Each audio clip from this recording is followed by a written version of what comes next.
Puji nama Tuhan. Selamat sore Bapak Ibu Saudara yang dikasihi Tuhan. Selamat kita beribadah berbakti di hari Minggu yang indah ini. Terlebih selamat kita mendengarkan dan belajar bersama firman Tuhan. Ketika kita melangkah dalam kehidupan kita hari lepas hari, kita boleh rasakan bahwa oleh karena keadaan, situasi dan kondisi yang ada, kita mengetahui semua keberadaan kita terbatas dalam berhubungan komunikasi, dalam aktivitas, bahkan dalam keluarga pun terbatas. Apalagi kita mau berhubungan dengan pihak luar. Itu tentunya menjadi suatu ujian bagi iman kita. Sampai di manakah pengharapan dan kita mengandalkan Tuhan? Kalau kita masih memerlukan pertolongan Tuhan, berarti kita masih ada di dalam perlindungan Tuhan. Kita masih ada di dalam kuasa kasih-Nya. Sebab itu tema firman Tuhan pada ibadah ini, saya rindu sekali dengan bahwa tema itu sebaiknya saya katakan adalah kami perlu Tuhan. Karena bagaimanapun keadaannya, kami tetap perlu Tuhan. Di dalam kita memerlukan pertolongan Tuhan, itu pun tidak biasa saja yang Tuhan responi pengharapan kita. Karena ada firman Tuhan yang Tuhan katakan kepada kita. Mintalah, maka akan diberi. Carilah, kita akan mendapat. Ketuklah, maka pintu akan dibukakan. Tapi semua itu tentunya harus dengan iman percaya kita, berharap dan bersandar kepada firman Tuhan. Kita benar-benar harus berdiri di atas firman Tuhan. Dan tentunya Roh Kudus tidak akan tinggal diam kalau kita mengandalkan firman Tuhan. Sebab itu mari Bapak Ibu Saudara, kita baca Matius 7 ayat 7 dan 8. Semua kalau sudah siap katakan haleluya. Dan sekalian yang di rumah juga saya percaya sudah mempersiapkan diri firman Tuhan yang akan kita dengar dan kita bahas bersama. Matius 7 ayat 7 dan 8 kita baca. Tuhan Yesus berkata dalam hal pengabulan doa. Berarti dari sini saja kita sudah dapat menilai respon Tuhan kepada bahwa kita memerlukan Tuhan. Bukan biasa-biasa saja. Tuhan sudah mengetahui dan Tuhan pasti kabulkan doa kita. Karena doa adalah nafas daripada kehidupan kita, berhubungan, memohon dan berseru kepada Tuhan. Saya lanjut. Mintalah, maka akan diberikan kepadamu. Carilah, maka kamu akan mendapat. Ketuklah, maka pintu akan dibukakan. Pintu akan dibukakan bagimu. Ayat 8, Tuhan lebih menguatkan firman-Nya. Karena setiap orang yang meminta, menerima. Tadi di ayat 7 baru akan. Tetapi di ayat 8 Tuhan tekankan, kita pasti menerima apa yang kita mohonkan, apa yang kita perlu kepada Tuhan. Dan setiap orang yang mencari, mendapat. Tidak pakai akan, langsung mendapat. Apa yang kita cari, pasti dapat.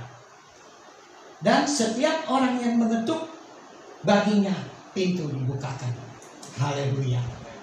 Sekarang, iman percaya kita, kalau benar-benar seperti yang saya awal kata tadi kita ada di atas firman Tuhan, kita percaya, kita hidup di dalam kasih karunia Tuhan, sehingga apa yang kita minta, firman Tuhan sudah jelaskan, Tuhan pasti beri.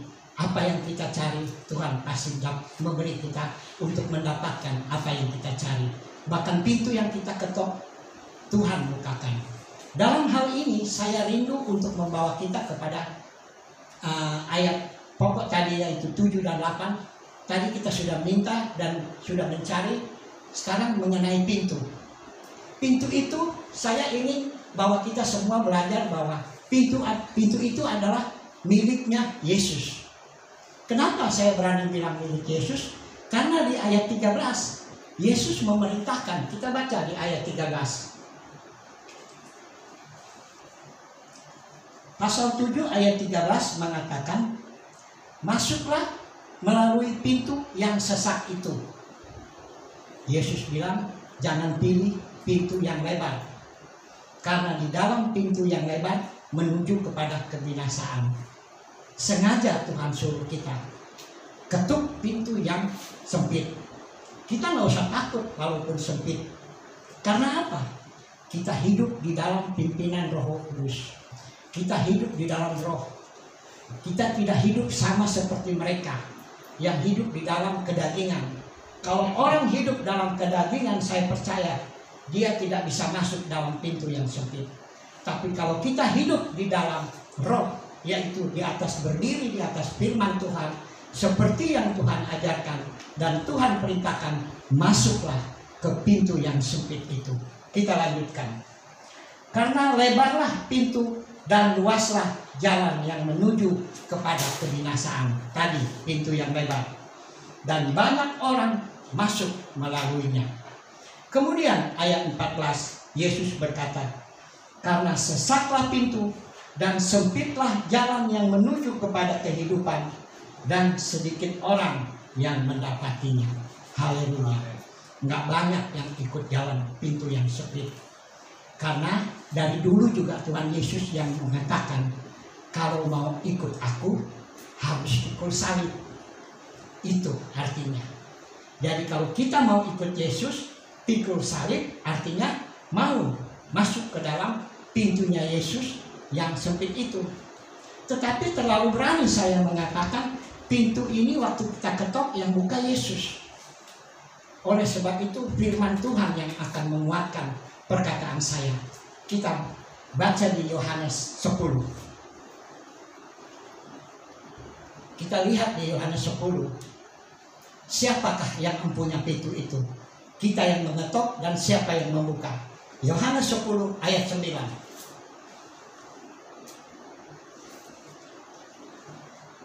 Akulah pintu. Yesus yang mempunyai pintu. Barang siapa masuk melalui aku, ia akan selamat. Haleluya. Dan ia akan masuk dan keluar menemukan padang rumput. Haleluya.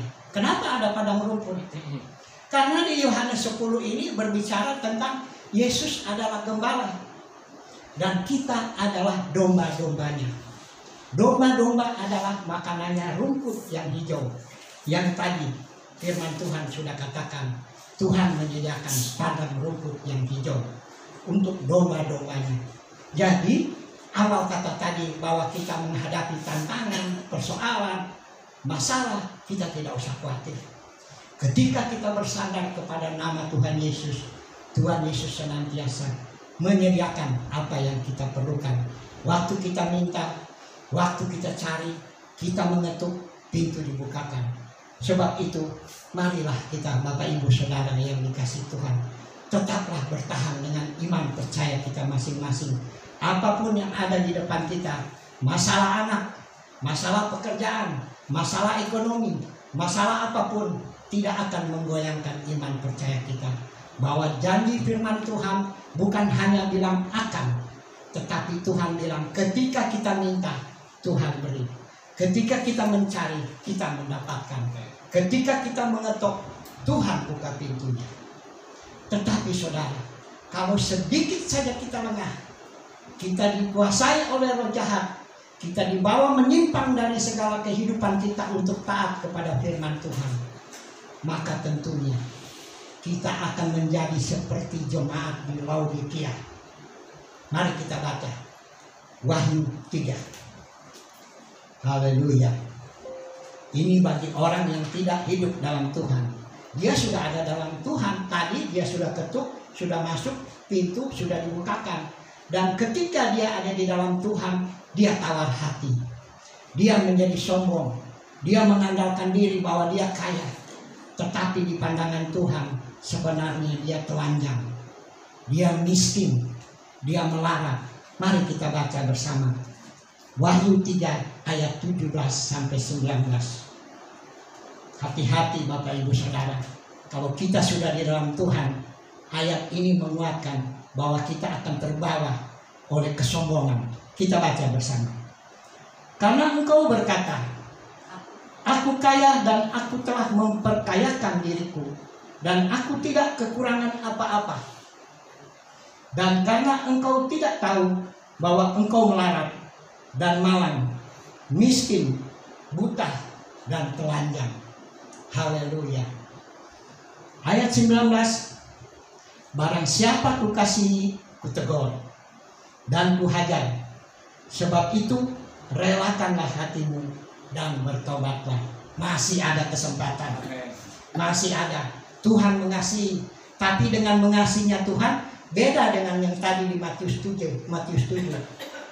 Mengasihinya Tuhan di ayat Wahyu 3 ini, dia mengasihi tapi dia menegur. Dengan tegurannya Tuhan kita tidak tahu cara-cara Tuhan. Ada dia dari kuping dia tarik atau dia pukul di pantat. Kita tidak tahu cara-cara Tuhan menghajar kita. Kalau kita sudah ada di dalam Tuhan, sehingga kita tidak mengandalkan Tuhan lagi, kita hidup mengandalkan diri sendiri, bahkan kita hidup mengandalkan orang lain. Itu Tuhan paling marah. Sehingga mari Bapak Ibu Saudara, kita tetap jaga supaya kita tetap ada di dalam kuasa kasih Tuhan.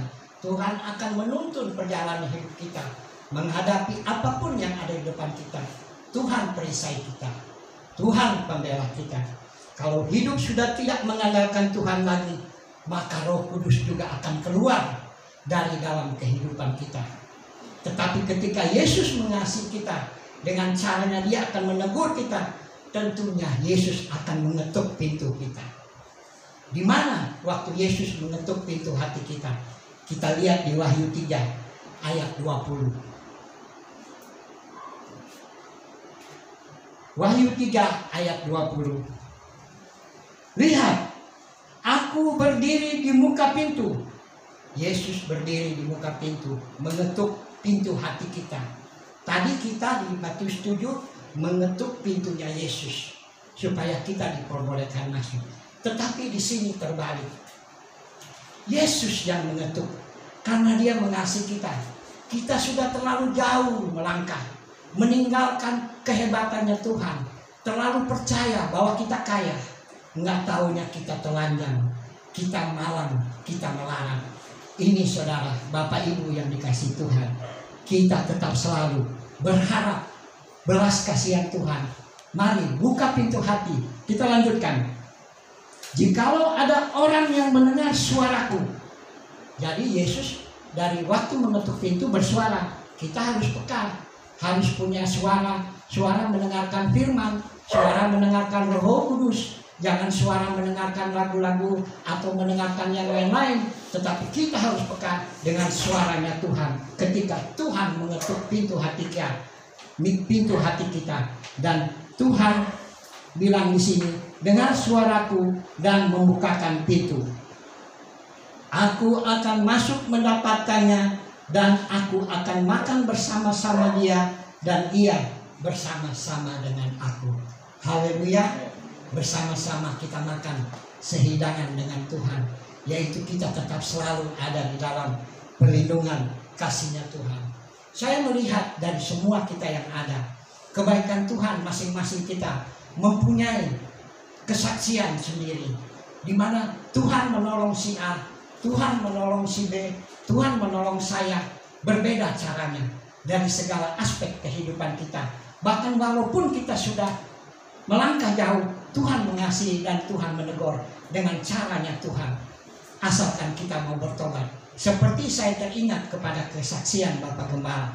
Dahulu hidupnya penuh dengan segala narkoba, hidup di dalam segala ketidakbenaran. Tetapi Tuhan mengasihi. Dan ingat Bapak Ibu Saudara, yang bisa bikin kita bertobat hanya Tuhan. Hanya firman Tuhan yang bisa membuat kita bertobat. Jangan coba-coba menjadi jago untuk mengajak orang, ayo bertobat. Nggak bisa. Firman Tuhan yang akan membuat orang menjadi bertobat. Seperti yang dialami oleh Bapak Gembala. Karena apa? Karena mamanya berdoa, berlutut, menangis, berseru, Yesus tolong anak saya, selamatkan dia.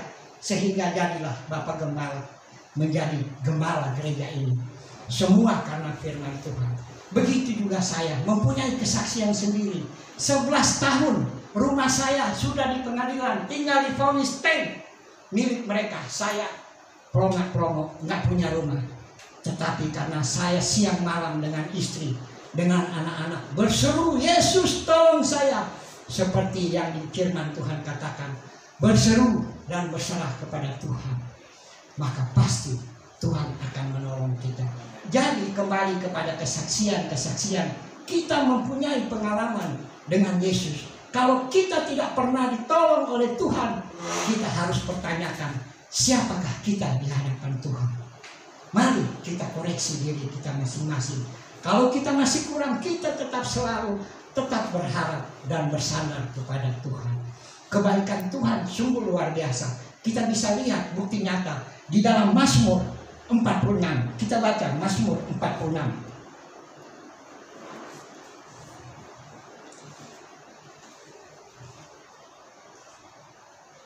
Mazmur 46 ayat 2. Kita baca bersama. Allah itu baik, Allah itu bagi kita tempat perlindungan dan kekuatan. Sebagai penolong dalam kesesakan sangat terbukti. Terbukti kan? Karena kita berharap dan bersandar kepada Tuhan. Bukan kece-kece, asal berdoa. No. Tapi kalau kita berseru dan kita berharap, firman Tuhan ini menyatakan terbukti kebaikan Tuhan. Apapun yang menjadi masalah kita, mari kita tetap selalu bersandar dan berharap kepada Tuhan. Karena kita adalah anak-anaknya yang tidak akan melangkah ke kiri, tidak akan melangkah ke kanan, tetapi kita tetap selalu pandang kepada Yesus. Jangan kepada masalah, jangan kepada persoalan, tapi pandang saja kepada Yesus. Maka kita akan mendapatkan jawaban. Kesimpulannya, bagi kita yang sudah ada di dalam Yesus, mari kita jaga hubungan kita. Tetap ada di dalam damai sejahtera. Sukacita Allah Roh Kudus menyertai kita. Bahkan kalaupun kita sepertinya mau coba-coba dibawa arus oleh kuasa roh jahat, atau omongan-omongan dari teman, atau dari siapapun, mari kita tetap perkuatkan. Yesus tolong saya, supaya saya tetap ada di dalam penyertaan dan pertolongan, perlindungan Tuhan Yesus. Demikian firman Tuhan yang pendek ini, tetapi singkat, tapi biarlah ini menjadi berkat buat kita sekalian. Dan saya rindu angkat pujian, dan saya akan berdoa untuk firman Tuhan pada sore ibadah ini. Apapun yang terjadi dalam kehidupanku, apapun yang terjadi dalam hidupku ini, tak pernah kuragukan kasih-Mu Tuhan. Lewat gunung yang tinggi, dalam lembah yang curam, tak pernah kuragukan janji-Mu Tuhan. Kau berfirman dan sembuhkanku, Kau bersabda dan selamatkanku. Tiada yang mustahil bagimu, Yesus, ku percaya pada.